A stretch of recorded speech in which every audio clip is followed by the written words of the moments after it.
ইরানের প্রভাবশালী সংবাদমাধ্যম তাসনিম নিউজ এক চাঞ্চল্যকর এবং গুরুত্বপূর্ণ তথ্য প্রকাশ করেছে ইসরায়েলের প্রধানমন্ত্রী বেনিয়ামিন নেতানিয়াহুকে নিয়ে।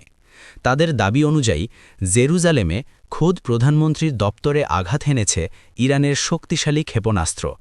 এই খবরের পর থেকেই বিশ্বজুড়ে একটিই প্রশ্ন ঘুরপাক খাচ্ছে, নেতানিয়াহু কি সত্যি এখনও বহাল তবিয়তে আছেন, নাকি পর্দার আড়ালে ঘটে গেছে অন্য কিছু?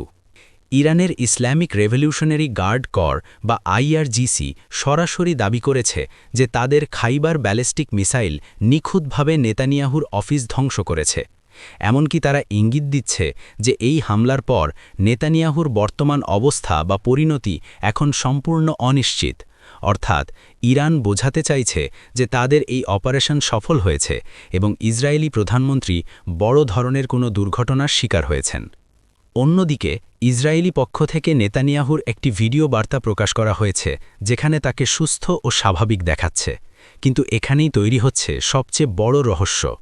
সমর বিশেষজ্ঞদের মতে যুদ্ধের সময় রাষ্ট্রপ্রধানদের নিরাপত্তা নিশ্চিত করতে প্রায়ই ডিজিটাল সার্ভাইভাল বা আগে থেকে রেকর্ড করা ভিডিও, প্রি রেকর্ডেড ভিডিও প্রচারের কৌশল নেওয়া হয়।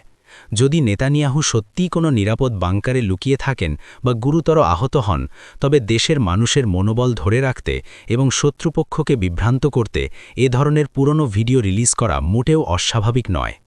ইসরায়েলের কঠোর মিলিটারি সেন্সরশিপ আইনের কথা আমাদের সবার জানা। সেখানে সেনাবাহিনী বা সরকারের অনুমতি ছাড়া বড় কোনো ক্ষতিগ্রস্ত বা জাতীয় নিরাপত্তার তথ্য প্রকাশ করা কঠোরভাবে নিষিদ্ধ।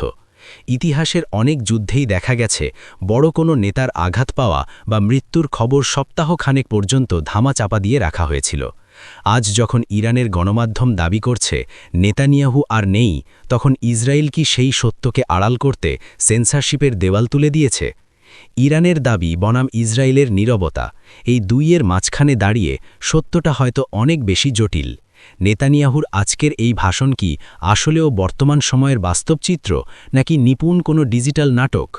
আপনাদের যুক্তি কি বলে? ইসরায়েল কি বড় কোনো তথ্য গোপন করছে? কমেন্টে আপনার বিশ্লেষণ আমাদের জানান।